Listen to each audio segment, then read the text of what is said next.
हुए सभी भाइयों बहनों, माताओं, बुजुर्गों, बच्चों,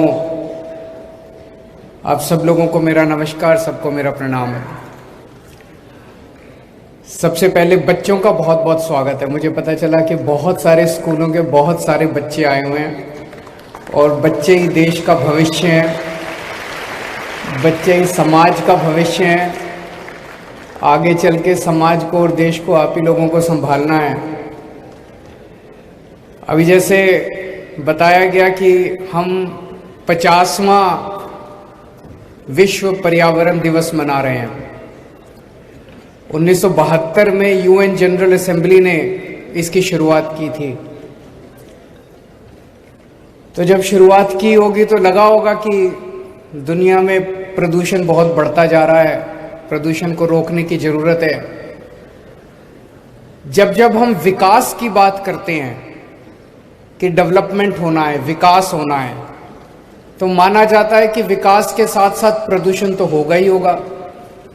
विकास होगा तो पेड़ काटे जाएंगे, विकास होगा तो धूल मिट्टी उड़ेगी, कंस्ट्रक्शन होगा। तो अपने को एक तरफ तो 50 साल हो गए विश्व पर्यावरण दिवस मनाते हुए, लेकिन अगर देखें तो इन 50 सालों में प्रदूषण कम होने की बजाय प्रदूषण बढ़ा ही है पूरी दुनिया के अंदर। अपने देश में भी अगर देखें तो पूरे देश में कोई भी शहर, कोई भी गांव, कोई भी मोहल्ला उठा के देख लो, हर जगह प्रदूषण बढ़ा है। एक जगह प्रदूषण घटा है पूरे देश के अंदर, और वो है दिल्ली।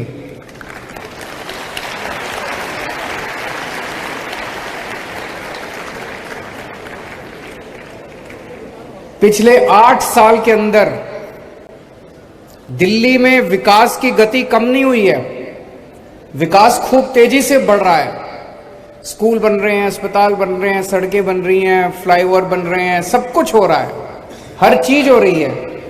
लेकिन प्रदूषण बढ़ने की बजाय प्रदूषण कम हुआ है।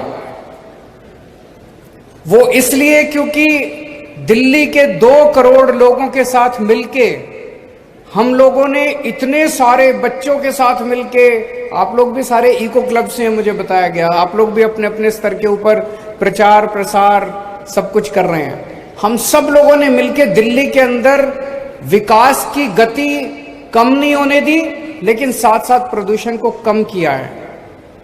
अगर मैं केवल ऐसे ही कह दूं तो आपको लगेगा केजरीवाल झूठ बोल रहा है। मैं आपको आंकड़े देता हूं। 2016 के मुकाबले 2022 में हम PM 2.5 और PM 10 कहते हैं ना, 2 तरह का प्रदूषण होता है। PM 10 मोटे पार्टिकल्स होते हैं, PM 2.5 महीन पार्टिकल्स होते हैं जो प्रदूषण के होते हैं हवा के अंदर। दोनों में PM 2.5 में भी और PM 10 में भी 30% कमी आई है पिछले 7 साल के अंदर। 30% बहुत बड़ा होता है, 30% कमी आई है। 2016 में जो बहुत खराब दिन थे, प्रदूषण होता है ना, जब पूरा आसमान हम देखते हैं, पूरे आसमान में प्रदूषण ही प्रदूषण हो गया, सांस लेना मुश्किल हो जाता है। 2016 वाले साल में 26 दिन ऐसे थे जब दिल्ली गैस चैम्बर बन गई थी, दिल्ली में सांस लेना मुश्किल था। 2022 में केवल 6 दिन ऐसे थे जब दिल्ली में प्रदूषण का स्तर खराब था। 2016 में 26 दिन खराब थे, 2022 में 6 दिन खराब थे।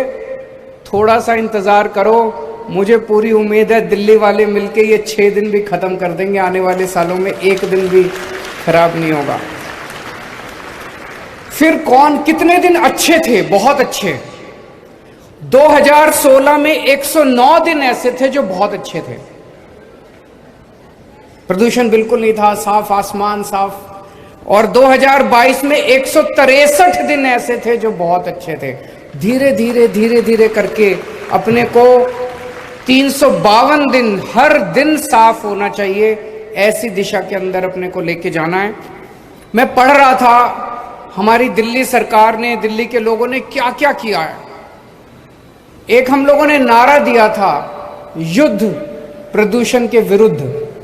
वो केवल नारा नहीं था, इतने काम किए, इतनी लंबी लिस्ट है कि हमने प्रदूषण रोकने के लिए क्या क्या काम किए, इतने सारे काम किए। उसमें से मैं बस थोड़े से 2-4 काम गिनाना चाहता हूं जो सबसे इंपॉर्टेंट है। हम लोग सुनते हैं ना कि पराली जलाने की वजह से सर्दियों के अंदर प्रदूषण होता है। तो पराली को टैकल करने के लिए दिल्ली सरकार ने पूसा इंस्टीट्यूट के साथ एक घोल का आविष्कार किया और अब दिल्ली के किसान, लगभग सब लोग, दिल्ली के जितने भी किसान हैं, लगभग 5000 एकड़ के ऊपर दिल्ली में खेती होती है, दिल्ली के किसान अब पराली नहीं जलाते, वो घोल का छिड़काव कर देते हैं, पराली जलाने की जरूरत नहीं पड़ती। तो दिल्ली में पराली से, दिल्ली के किसानों की पराली से धुआं नहीं आता। पंजाब से धुआं आया करता है। पिछले साल पंजाब सरकार ने कई कदम उठाए, पिछले साल 30% धुआं कम हुआ पंजाब की वजह से। इस साल हम लगातार पंजाब सरकार के संपर्क में हैं। इस साल हमें उम्मीद है और भी कम होगा, पूरा खत्म हो जाएगा, उसमें थोड़ा समय लगेगा, लेकिन इस बार और भी काफी कम होगा। पंजाब से जो पराली का धुआं आता है, उस धुएं को रोकने के लिए पंजाब सरकार अपने स्तर पे कई सारे कदम उठा रही है। फिर दिल्ली में पेड़, मैं तो पूरे देश भर में घूमता हूं, सारे बड़े बड़े शहरों में जाता हूं, बंबई, अहमदाबाद, सूरत, कलकत्ता, मद्रास, हैदराबाद। सबसे ज्यादा पेड़ आपको, सबसे ज्यादा हरियाली दिल्ली के अंदर दिखाई देती है। इतना हरा भरा शहर है हमारा। पूरे देश में हर शहर के अंदर पेड़ कम होते जा रहे हैं, विकास होता जा रहा है, सड़कें बन रही हैं, बिल्डिंग बन रही है, पेड़ काटे जा रहे हैं, पेड़ कम हो रहे हैं। दिल्ली अकेला शहर है जहां पेड़ों की संख्या बढ़ती जा रही है। 2013 में दिल्ली की जितनी जमीन है उसका 20% भाग पेड़ों का था, उस पे पेड़ थे, ट्री कवर था। आज 20% से कम होने की बजाय 23% हो गया, 3% बढ़ गया पेड़ों का कवर। उसका कारण क्या है? हम लोग इतना हर साल इतने पेड़ उगाते हैं, इतने पेड़ उगाते हैं। इस बार भी दिल्ली सरकार ने टारगेट रखा हुआ है, 52 लाख पेड़ लगाएंगे इस बार हम लोग। और ये हम अकेले नहीं लगाएंगे, दिल्ली के लोगों के 2 करोड़ लोगों के साथ मिलकर लगाएंगे। 52 लाख पेड़, 52 लाख पेड़ लगाएंगे। और हम ये भी देखते हैं, कई बार सरकारी कार्यक्रमों में आप देखते हो पेड़ लगाया, कोई ध्यान नहीं दिया, 10 दिन में पेड़ खत्म हो गया। ऐसा नहीं है। हम ये भी देखते हैं कि सर्वाइवल रेट पेड़ों का कैसे बढ़ाया जाए, दिन ब दिन, साल दर साल सर्वाइवल रेट जो है पेड़ों का, उसको भी बढ़ाने के लिए काम किया जा रहा है। दूसरा, एक तरफ विकास हो रहा है, विकास की वजह से मान लो नई सड़क बनती है तो पेड़ तो काटने ही पड़ते हैं, तो पेड़ तो काटते हैं, लेकिन अब हमने ट्री ट्रांसप्लांटेशन पॉलिसी बनाई है। अब टेक्नोलॉजी आ गई कि आप अगर कोई बड़ा पेड़ काटोगे तो उसको काटने की जरूरत नहीं है, उसको खराब करने की जरूरत नहीं है, उसको नीचे से जड़ों के साथ पेड़ को निकालते हैं और कहीं और जाके लगा देते हैं। इसको ट्री ट्रांसप्लांटेशन बोलते हैं। तो इस टेक्नोलॉजी का दिल्ली के अंदर बहुत जबरदस्त तरीके से इस्तेमाल हो रहा है। हमने अपनी पॉलिसी बदली और हमने कहा कि भाई पेड़ अगर काटोगे तो 2 काम करने पड़ेंगे। एक पेड़ काटने पे आपको 10 नए पेड़ लगाने पड़ेंगे, नए पौधे लगाने पड़ेंगे, ये तो करना ही है। इसके अलावा जो पेड़ काटा उसको गिराना नहीं है, उसको जड़ों के साथ नीचे से उठा के कहीं और ले जाके लगाना है। इसकी वजह से हमारे पेड़ जो है पुराने कई पेड़ ऐसे होते हैं 2-2 साल 400 साल पुराने पेड़ हैं, वो तो एक बहुत बड़ी धरोहर है, हमारा एसेट है। उन पेड़ों को हम कैसे खराब होने दे सकते हैं?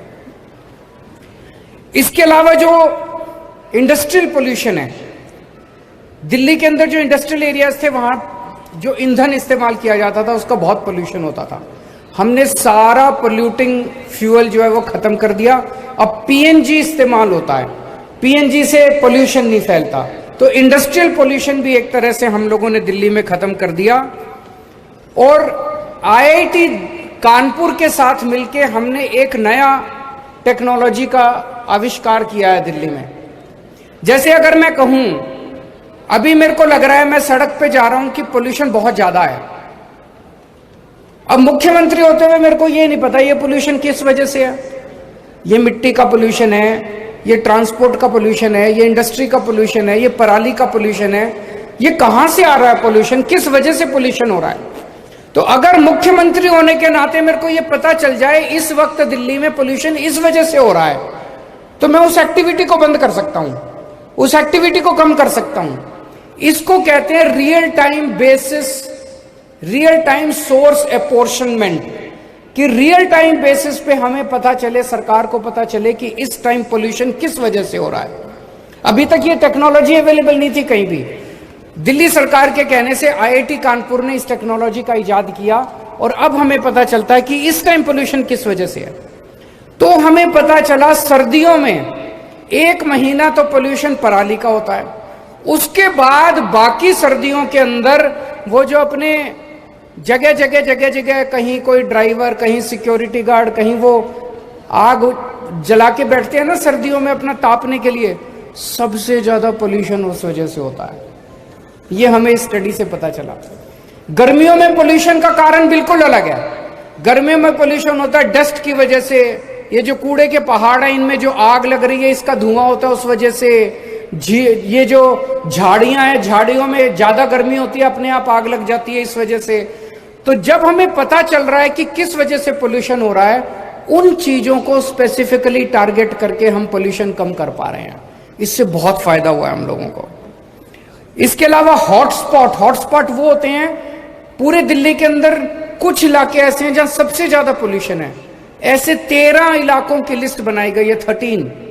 वहां पोल्यूशन, जैसे आनंद विहार उनमें से एक है, वहां पोल्यूशन सबसे ज्यादा है। तो वहां फिर हम लोगों ने ज्यादा फोकस किया और फोकस करके वहां पोल्यूशन करने वाली जो कारण है उनको हम कम करने की कोशिश कर रहे हैं। फिर मिट्टी की वजह से पोल्यूशन हो रहा है। मिट्टी सबसे ज्यादा उसका कारण है। कई जगह हम सड़क पे देखते हैं, सड़क टूटी पड़ी है, बगल में सड़क के साइड में मिट्टी है, सुबह सुबह झाड़ू लगती है उससे मिट्टी होती है, ट्रक जाते हैं, ट्रक मिट्टी उड़ाते हुए जाते हैं। इसको खत्म करने के लिए अब पूरी दिल्ली में हम लोग बहुत बड़े स्तर के ऊपर सफाई, दिल्ली की सफाई का बहुत बड़ा अभियान शुरू कर रहे हैं। दिल्ली की सारी सड़कों को हम मैकेनिकल स्वीपर से वैक्यूम क्लीनिंग करेंगे ताकि वो डस्ट को सक किया जा सके, डस्ट उड़े ना। और हर हफ्ते दिल्ली की सारी सड़कों की पानी से सफाई हुआ करेगी ताकि वो जो डस्ट है वो उड़ना बंद हो। ये जब हो जाएगा तो एक तरह से यूरोपियन स्तर की जैसे सड़कें होती हैं, मिट्टी बिल्कुल नहीं होती, ऐसी सड़कें अपनी दिल्ली की हो जाएंगी। पटाखों के ऊपर आप सब बच्चों के साथ मिलकर हम लोगों ने बहुत बड़ी मुहिम छेड़ी जो अब काफी सफल, शुरू में तो थोड़ा सा विरोध हुआ था लेकिन अब सब पूरी दिल्ली इसमें साथ देती है। और एक हमने ग्रीन ऐप बनाया है जिसमें अगर आपको कहीं भी कोई पोल्यूशन दिखाई दे, आप शिकायत करते हो, उसमें 58,000 शिकायतें आई हैं अभी तक। उनमें से 90% से ज्यादा शिकायतों का निवारण कर लिया गया है। पूरे दिल्ली में हम 380 झीलें बना रहे हैं, लेक्स। दिल्ली धीरे धीरे झीलों का शहर कहलाएगा। पूरी दिल्ली के अंदर आप जहां भी जाओगे आपको झीलें दिखाई देंगी, खूबसूरत आसपास लैंडस्केपिंग दिखाई देगी। अभी जितनी झीलें, 26 झीलें बन के तैयार हो गई हैं। इन झीलों में मैं कई झीलों पे होके आया, अब वहां पे इतनी हरियाली है झीलों के चारों तरफ, इतना खूबसूरत वातावरण है, इतनी शुद्ध हवा है, वहां पे दूर दूर से पक्षी आने लगे हैं। और आसपास का पूरा, जैसे द्वारका की मैं झील पे गया था, 5 मीटर पानी ऊपर आ गया। वहां पे वाटर टेबल का 5 मीटर पानी ऊपर आ गया है। अब मुझे लगता है वहां पानी की दिक्कत ही नहीं होगी क्योंकि हम ग्राउंड वाटर से पानी इस्तेमाल करके ड्रिंकिंग के लिए इस्तेमाल कर सकते हैं। तो झीलों से एक तरफ वातावरण अच्छा होगा, एक तरफ हवा अच्छी होगी और दूसरी तरफ अपने को पीने को पानी मिलेगा। फिर हवा जो है ये किसी की बपौती नहीं है। हवा को ये नहीं पता कौन दिल्ली है, कौन हरियाणा है, कौन पंजाब है। तो आसपास के राज्यों से भी खूब पोल्यूशन आता है। आसपास के एनसीआर के जितने राज्य हैं उनकी सरकारों से हम लगातार बातचीत करते हैं। आसपास ईंट के भट्टे हैं, आसपास जो पावर प्लांट्स हैं, वहां से जो पोल्यूशन दिल्ली में आता है उसको भी हम रोकने का प्रयास कर रहे हैं। तो आइए आज विश्व पर्यावरण दिवस के अवसर पे हम ये प्रण लें कि अपने दिल्ली की हवा को, पानी को साफ करने के लिए इसे हम सब लोग अकेले सरकार से नहीं होगा, सबको इसमें भागीदारी करनी पड़ेगी, जिम्मेदारी निभानी पड़ेगी। हम सब लोग मिलके इसको एक जन आंदोलन बनाएंगे। बहुत बहुत शुक्रिया। बहुत बहुत धन्यवाद सर।